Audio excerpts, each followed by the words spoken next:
வைகாசி விசாகம் ஒரு நாள் விரதம் எப்படி இருக்கணும், எப்போ தொடங்கணும், எப்போ முடிக்கணும் இந்த வீடியோவில் பார்க்கலாம். வைகாசி விசாகம் ஜூன் 9ஆம் தேதி திங்கக்கிழமை வருது.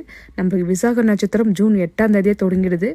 ஜூன் 8ஆம் தேதி ஞாயிற்றுக்கிழமை மதியம் 2 மணிக்கு மேலே விசாக நட்சத்திரம் தொடங்கி ஜூன் 9ஆம் தேதி திங்கக்கிழமை சாயந்தரம் 4:40 வரைக்கும் விசாக நட்சத்திரம் இருக்குது. ஸோ நம்ம விரதம் இருக்க வேண்டிய நாள் திங்கக்கிழமை தான். திங்கக்கிழமை காலையில் பிரம்ம முகூர்த்தத்தில் ஏஞ்சி நீங்கள் குளிச்சுட்டு முருகர் செலியோ வேலோ இருந்தால் கண்டிப்பாக பால் அபிஷேகம் பண்ணுறது ரொம்ப புண்ணியத்தை சேர்க்கும்.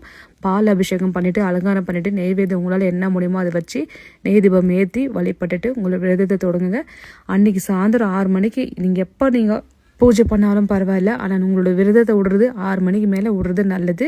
நெய்வேத்தியமாக உங்களோட விருப்பம் தான். சக்கரை பொங்கல், பால் பாயாசம், தேனும் தேனை மாவு உங்களால் என்ன முடியுமோ அதை செஞ்சு வச்சு சாயந்தரம் 6 மணிக்கு மேலே உங்களோட விரதத்தை விட. பூஜை பண்ணும்போது மந்திரம் தெரியாதவங்க, படிக்க தெரியாதவங்க சரவண பவ போற்றி 308 முறை சொல்லுங்கள், நல்லது.